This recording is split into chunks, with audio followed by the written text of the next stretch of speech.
What's happening, people? It's your girl Mina. Welcome back to the channel and another episode of Two Touch. And today you can see I'm happy, Alice is happy because Benjamin Sesko is about to be a Manchester United, or by the time that you watch this, he's probably a Manchester United player.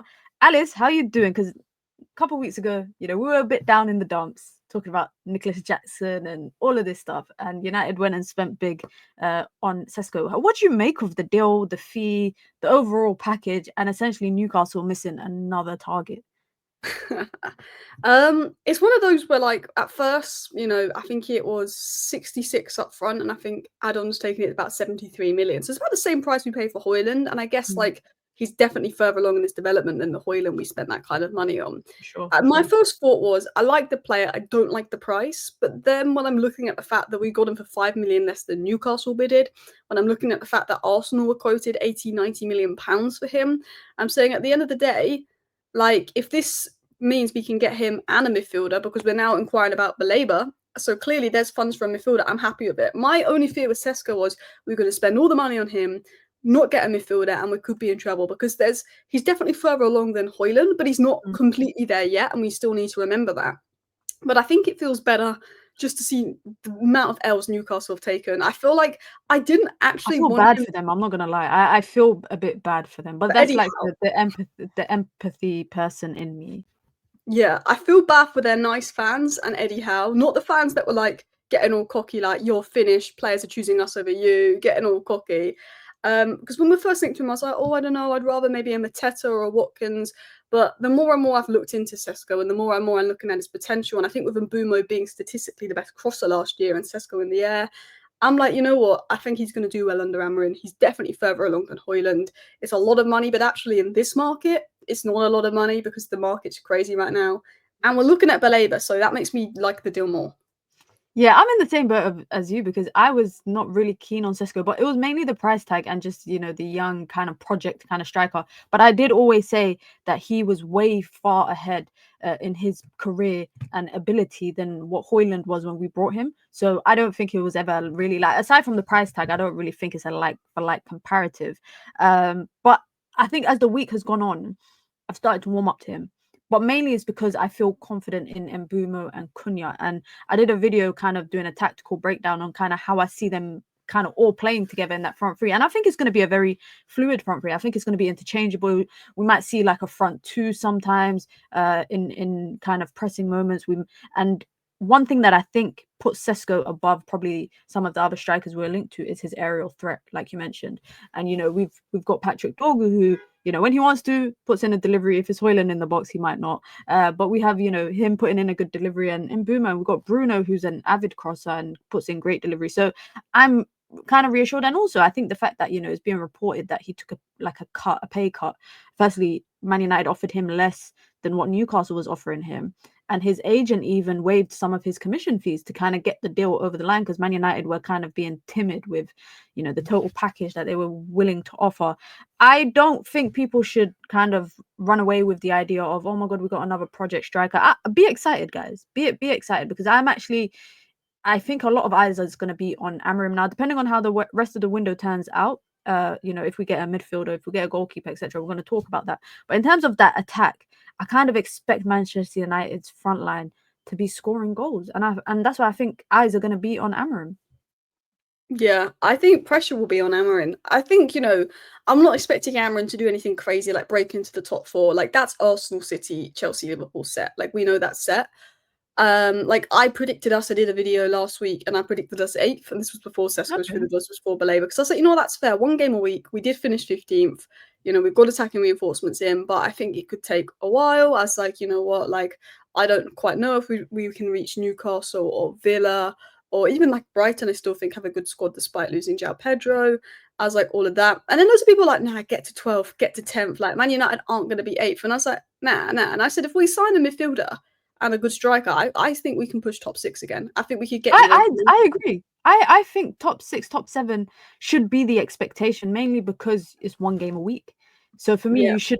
I'm not. My expectation is not to win the league, but my expectation is to rapidly climb up the table from where United finished last season. Yeah, especially because of how much money United have spent so far and the players that they've brought in, and depending on how the window ends, I just want to see good football. I think, you know, in the last couple of preseason games, I don't know like your thoughts about it, but for example, that Everton game was such a tough watch in terms of the attack and just in terms of possession and just holding on to the ball.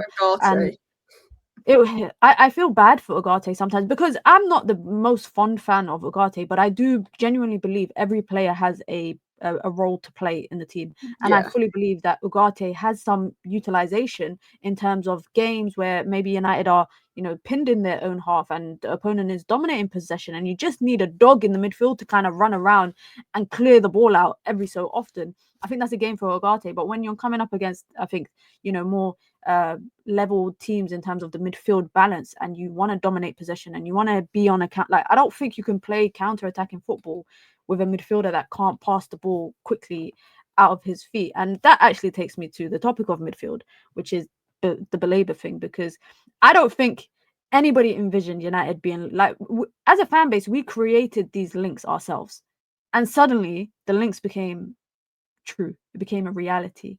Now, over the last couple of days, if you lot don't know, this story has kind of progressed where Brighton are not keen to sell him. They do value him and they want a similar price to what Caicedo went for. They actually believe Caicedo is better.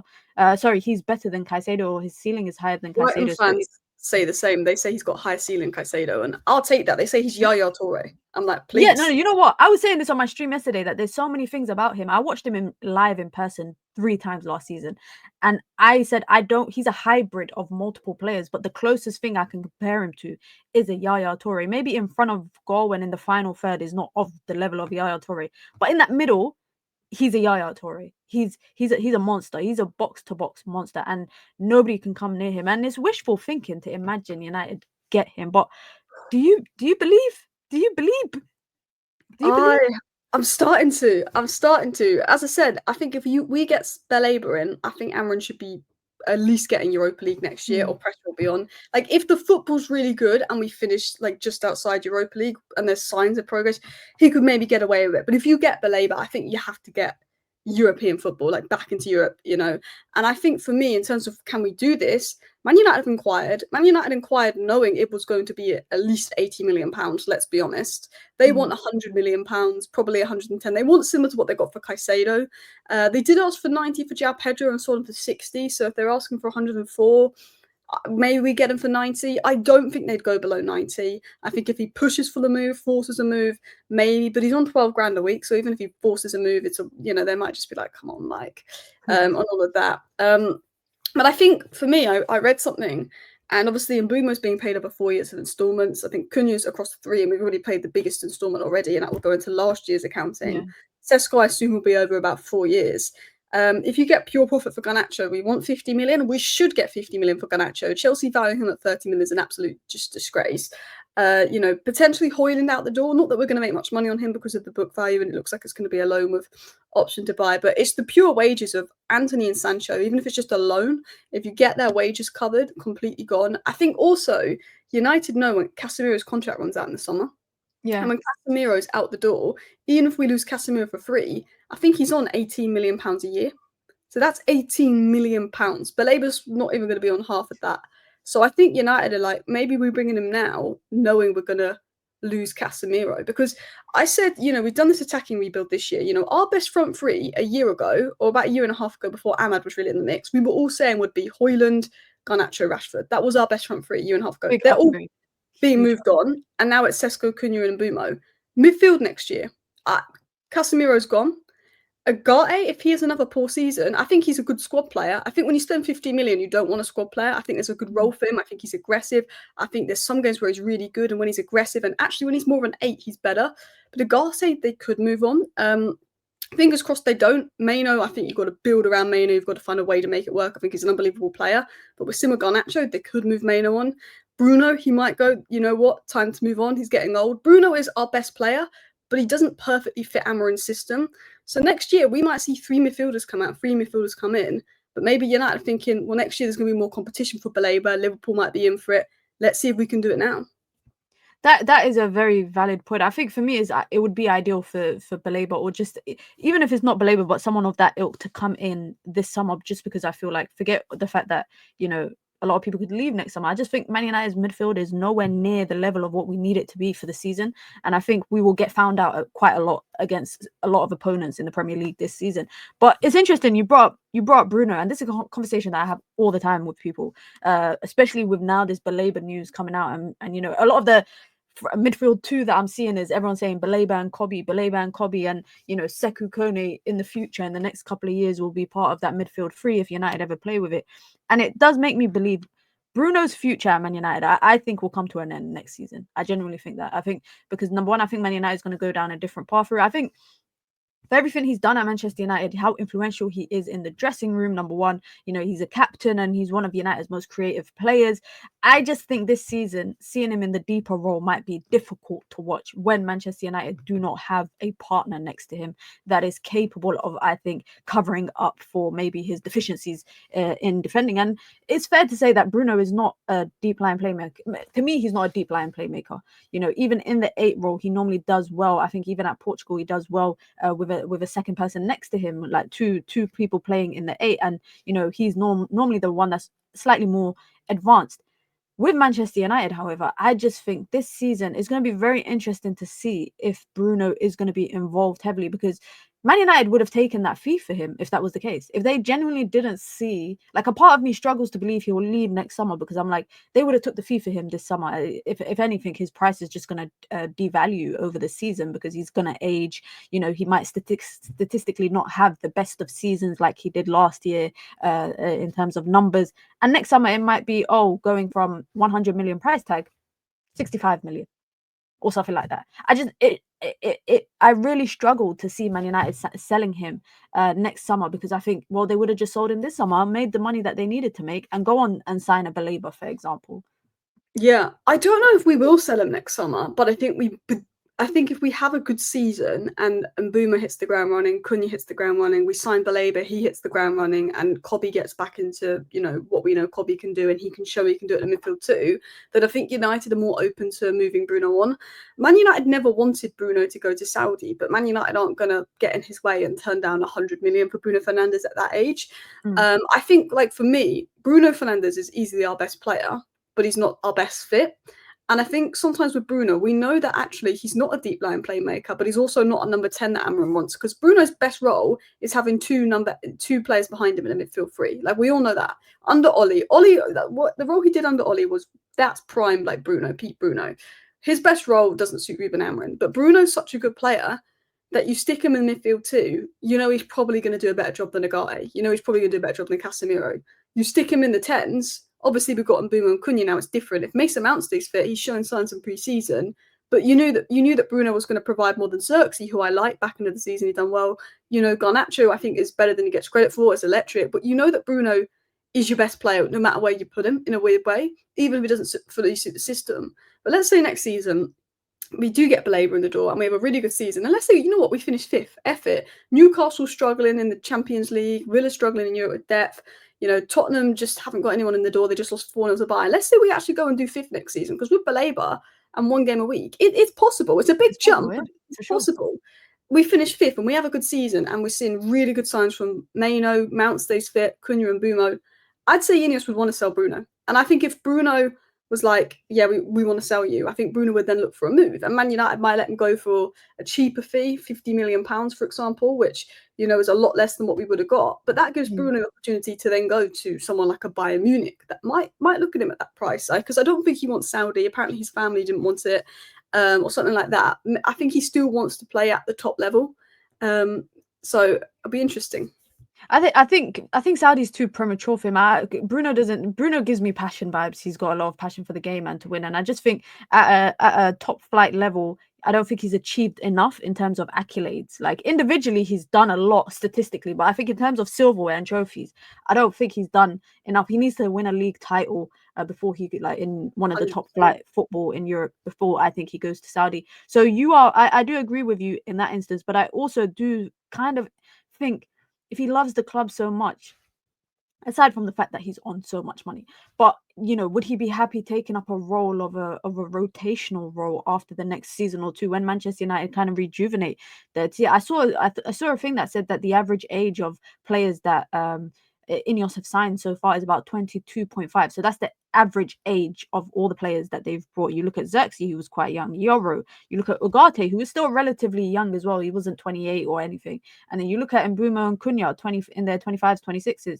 You look at Sesko, 22. These are players that I think as the summers go on, Ineos are going to continue to go for players of that age range and try to get the other players out of the door. And I fully believe this instance of the whole 2 seasons you got to prove. And that's why I don't actually see a future for Mason. Like, for example, Mason Mount, I think he's here right now this season because it's probably difficult for them to sell him. But he's on a lot of Yeah. wages. And I think, if he does not stay fit this season and he does not, I guess, perform when called upon, I think they could look to move him on next summer as well. So there could be a midfield haul next summer. Yeah, Amrin likes Mason Mount. You can tell he really likes Mason Mount. And like Mason Mount, last preseason game was bright. The semi-final, a couple games back in the season was bright. Amrin really likes Mason Mount. I think if it was a different manager, Mason Mount could have been moved on this summer, or they could at least try to loan him out or something. But because Amrin really values Mason Mount, it is basically Mason Mount, Amrin values you. We know you're a good player. If you weren't valued by Amrin, they'd probably try and loan him out like they did with Anthony, because we've seen Ineos already loan Anthony out. But I think it's a case of, if you don't stay fit, your book value is going to be quite cheap. We're going to look to move you on next year. Yeah, I definitely think next summer is going to be a midfield rehaul. I think and this, guys, I'm just putting it out there because apparently we can talk things into existence. If Man United somehow, do you think we're going to sign Baleba? Because I was saying to you before we started the stream, I said I have a weird feeling it might happen. I feel more confident. Like, if you'd asked me 3 days ago, I'd have been like, no way. Because as you said, we kind of put these links into existence. We were just talking about Baleba. We wanted him so bad that like we just kept making up these own links. And then I saw, I think it was Indy Calla to say it first, and I was like, oh, he just knows we're desperate for him. He's just making it up. And then David Ornstein drops it. And he credited Indy. It just was like, when David Ornstein drops that you're interested in a player, there's a genuine interest there. It doesn't mean we get him, but it's like, United have spent all that money on Sesko and then have still entered talks with Baleba, knowing they've spent all that money on Sesko, knowing Baleba's going to be expensive. Agent Euro, Agent Anana, Agent Mbeumo. I think the player's open to the move. I think as well, like, we finished 15th last season, but now he's going to see Sesko and Mbeumo, Cunha. He's going to be saying, okay, he might be more attracted to Man United because of the signings that we've made. I actually think that's what might cost Newcastle a little bit with attracting players, because now everyone's rejecting them. Someone else is like, So I don't want to say we get him, but I'm 50-50. And a week ago, I'd have been like 5.95. Yeah, I feel unusually confident, just because I feel like, especially like with the Sesko thing, for example, Manchester United weren't really in the conversations of Sesko up until about a couple of weeks ago, when obviously United needed a striker, and they moved quite quickly. Like they waited until kind of, I guess, they got clarification from the player that he's willing to join, and then they put in that bid, and I think they also wanted to kind of see what Leipzig's kind of benchmark was for the player. And with Man United obviously knowing how much Baleba's gonna cost, and Brighton are a very, they're known to do this. They are a seller club to me. They buy to develop and sell. I just feel like there is a very weirdly positive feeling in the atmosphere right now that Man United might test the waters and think, you know what, okay, let's go in and put in a bid for 80 million, with like in terms of a package of 80 million. Let's see if there's room to negotiate and there's room to kind of wiggle. But I do know Man United need a midfielder. And I just say this all the time, that I can't see us going into the season without signing a midfielder, just because I think we will get found out. In terms of, the 2 10s tick, striker tick, midfielder question mark. The other position a lot of people talk about is goalkeeper. And it's been reported that PSG have a price tag for Donnarumma of 26 million pounds. I mean, if Man United are not all over that, surely Chelsea will. Yeah, I love Donnarumma. I like Donnarumma. I think last season made me like him a lot more. Like, this time a year ago, I thought he was quite overrated. I was going to be completely honest.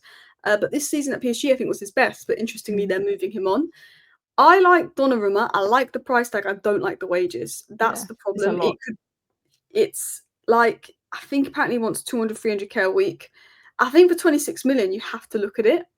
But my sort of mindset right now is put all the money you can on Baleba, F goalkeeper. Anana's done his job if we get Baleba. Do you know what I mean? Stick it with Let that. him stay. Let him But stay. if you can't get Baleba, then I'd say look at someone who I think Brighton would replace Baleba with, and like Lucien Gome. Yeah.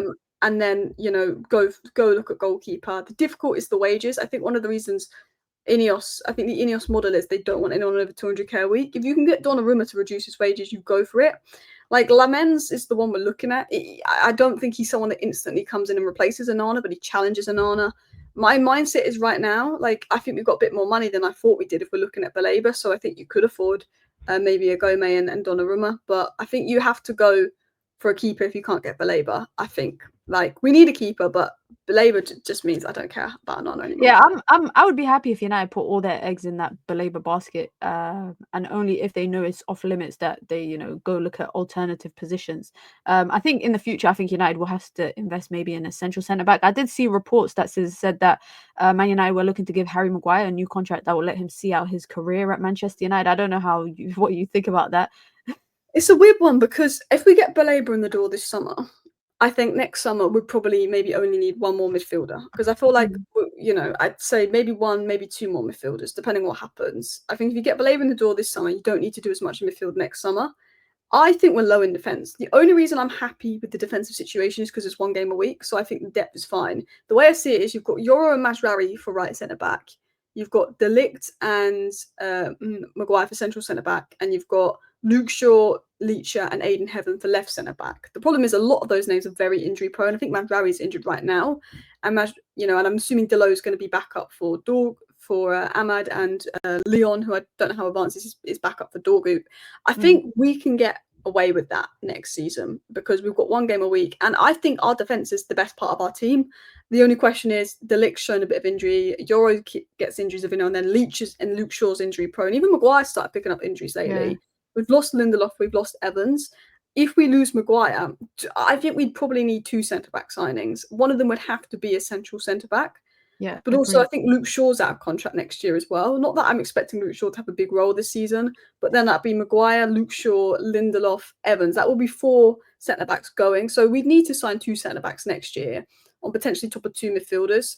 I'm okay with like Maguire staying for one more year. If this year he shows again he's a good squad player, he's a good leader. I think he's a good leader, not a captain, but a good personality. I think apparently he's got a lot of like influence over like players, and they look up like he seems like a cool guy. He seems like a really cool guy. You'd have to half his wages to sign another 2-year deal because I think he's on like 200 grand a week, and you can't pay 200 grand a week if you're not playing week in, week out.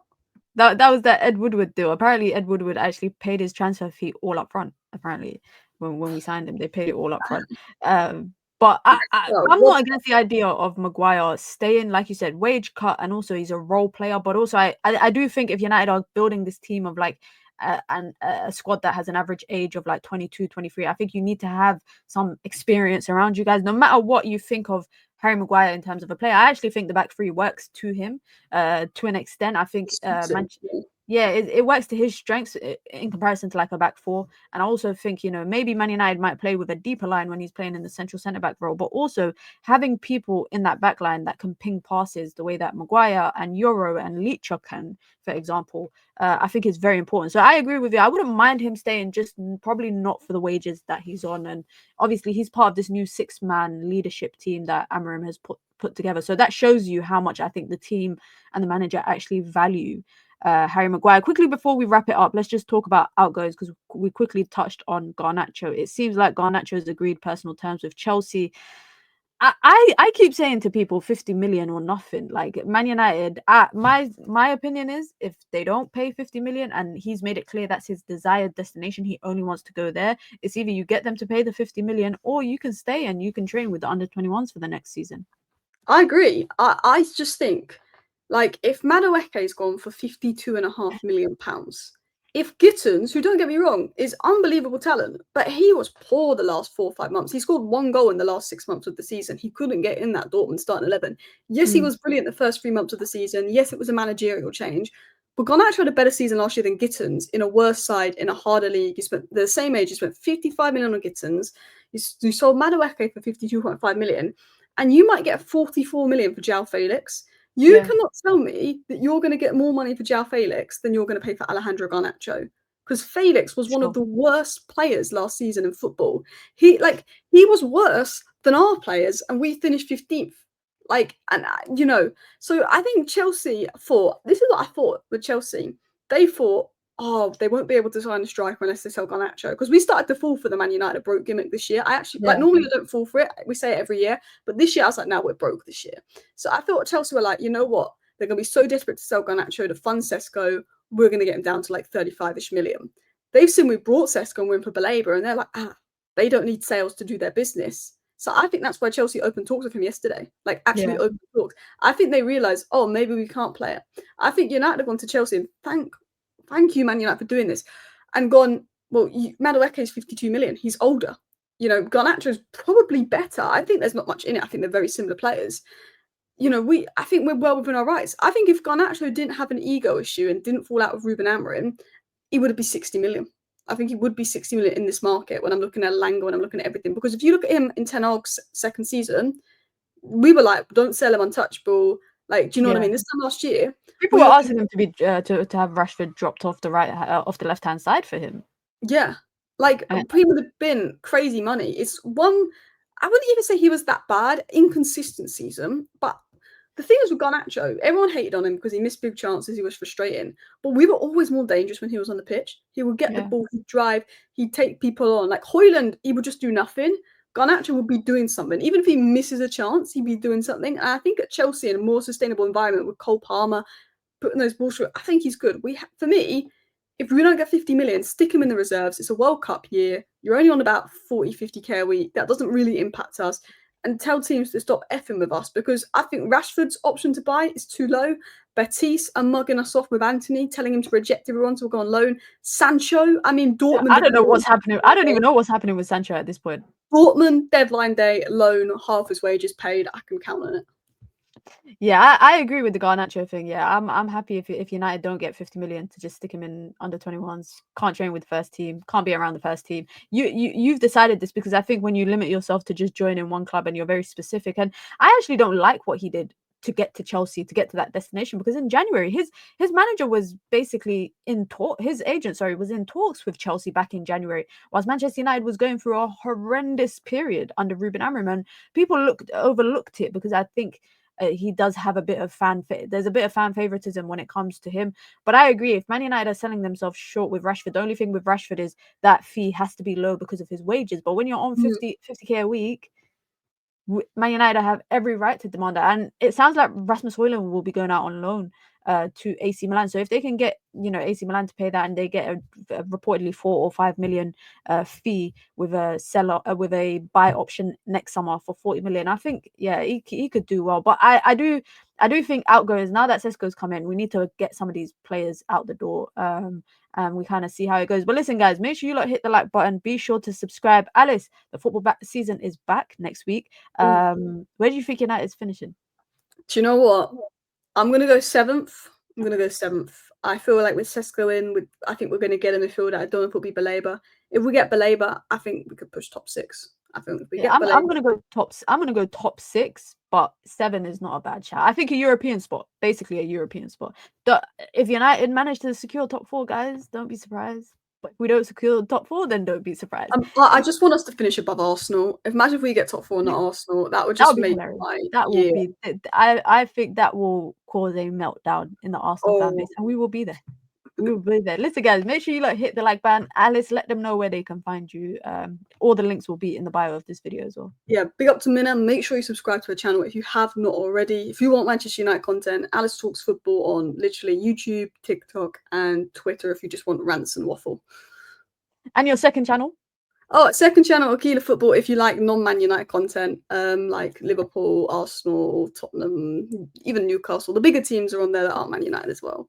There you go. You lot know where to find out. I'm going to link it all in the bio down below. Make sure you hit the like button, and we will be back soon. Football season is back, guys. We can't wait. We're out. Peace.